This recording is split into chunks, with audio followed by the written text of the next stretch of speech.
Nós vamos conversar agora com o Sérgio Desen, que é diretor executivo de Política Agrícola da Companhia Nacional de Abastecimento, a CONAB, e professor doutor da USP. Como vai, Sérgio? Bom dia. Bom dia. Sérgio, queria que você... É um prazer estar com vocês aqui, né, podendo falar de uma excelente notícia para os produtores brasileiros. Sim, sem dúvida. A China é nosso maior comprador de carne. Em quanto tempo, Sérgio, você acha que vai ser possível normalizar o fluxo de exportação de carne do Brasil para a China? Olha, isso ocorre de uma maneira bastante rápida, né? É difícil precisar em termos de dias, mas isso ocorre rapidamente, dado que é, na realidade, uma reativação de canais de exportações que já existem. Então, é uma questão de embarque, desembaraços burocráticos que já são esperados. Então, em poucos dias, o fluxo começa a voltar à sua normalidade. Sérgio, bom dia. Luciana falando aqui. Queria entender um pouquinho de quanto foi o nosso prejuízo nesse tempo e se a gente consegue recuperar esse prejuízo e se tudo volta ao normal a partir de agora. Olha, é difícil a gente falar em grandes prejuízos, porque, de certa forma, nós sentimos em curto espaço de tempo uma regressão de preços, uma queda de preços, principalmente no mercado interno, mas rapidamente outros mercados absorveram a produção brasileira. Com a retomada, o que a gente tem? A gente apenas vai voltar ao ritmo normal dos preços. Então, a gente não teve grandes prejuízos, como se pensava no primeiro momento, devido principalmente ao escoamento da produção brasileira para outros mercados, que não apenas a China. Sérgio, na sua avaliação, por que demorou tanto para a China derrubar esse embargo da carne brasileira, que começou com o Brasil cancelando as exportações lá no dia 4 de setembro, e aí a China acabou mantendo esse veto até o dia de hoje? Olha, a China, a gente começou a aumentar muito a exportação para a China devido a um problema sanitário interno da China. A China, a partir de 2015, não só a China, mas os países do Sudeste Asiático tiveram um surto de peste suína. E como a gente sabe que a carne suína é a carne mais consumida naquela região, eles tiveram que dizimar os seus rebanhos, principalmente aqueles rebanhos que eram de fundo de quintal e representavam cerca de 50% da produção. Com isso, tiveram uma queda vertiginosa na produção de carne, e aí os chineses adotaram duas posturas. Uma, aumentar a produção de aves, e a segunda, recuperar a produção de suínos em caráter empresarial, igual nós temos no Brasil. E a gente teve agora, nesse final de ano, a recuperação total da produção de suínos da China.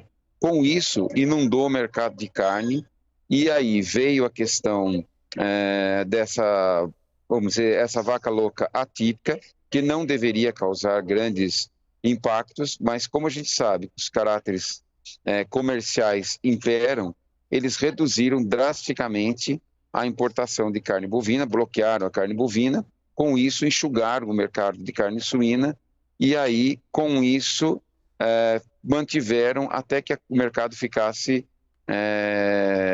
importando uma nova recuperação. Em termos de mercado, nós temos que admitir que o mercado brasileiro ele sofre com essas oscilações, mas o Brasil hoje ele é um grande player de mercado para todos os países. Então, a China, de uma maneira geral, ela recupera, né, recupera a produção de carne suína, e isso afeta, de certa forma, o mercado brasileiro, mas são fatores de mercado, não são fatores comerciais, não é nada técnico, é comercial, é outro ponto, é uma revisão mais comercial do que estrutural, do que técnica, do que qualquer outra coisa. E isso é normal. Isso acontece com a China, como aconteceu com a Europa lá atrás, na vaca louca. Isso é um fator histórico.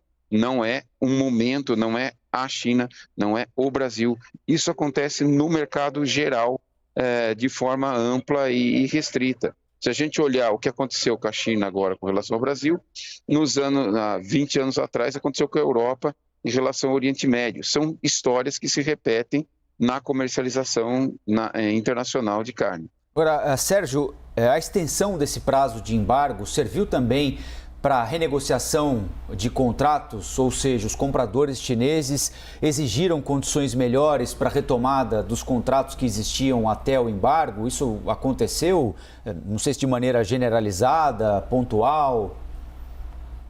Não tenho noção. Isso daí eu não tenho informação, porque isso é uma informação que cada empresa, cada organização tem. E isso daí é muito pontual, é muito estratégico de cada empresa. A gente não tem essa informação, isso não é uma informação pública. Cada organização tem suas estratégias, seu realinhamento de exportação. Então, a questão de contratos não é uma coisa simples, não é público. Cada empresa tem suas características, suas estratégias e são bem próprias de cada uma delas. Sérgio, a gente em vários momentos chegou aqui a falar sobre a falta de diálogo do atual governo com o governo chinês e como isso teria atrapalhado essa negociação. Queria saber de você quanto que essa parte política realmente teve influência para ruim ou para a volta agora das negociações, né, para o fim desse embargo, e se a gente tem uma preparação já para o futuro, para possíveis embargos no futuro. Olha, eu acho que existe sempre especulação sobre esses assuntos que não são necessariamente aqueles que são verdadeiros. Na realidade, existe um profissionalismo do governo brasileiro nas decisões. O governo brasileiro faz as tratativas de forma profissional, como sempre houve. Isso não tem nada a ver de político. Isso são tratativas técnicas e de interesses comerciais das empresas, das sociedades aí que fazem parte da transação. Não é uma questão política, não tem nada de político nisso, isso é tudo técnico, não é uma coisa que é política, não. Sérgio Dezen, diretor executivo de política agrícola da Companhia Nacional de Abastecimento, a Conab, professor doutor da USP, está no aeroporto nos atendendo. Eu já ouvi o chamado para o seu voo. Não queremos que você perca a hora, Sérgio. Obrigado mais uma vez pela atenção aqui com a CNN e bom embarque. Eu que agradeço a oportunidade e a gente tem que sempre manter as informações e manter a tranquilidade, porque isso é a prova de que o mercado se ajusta com o tempo e tecnicamente.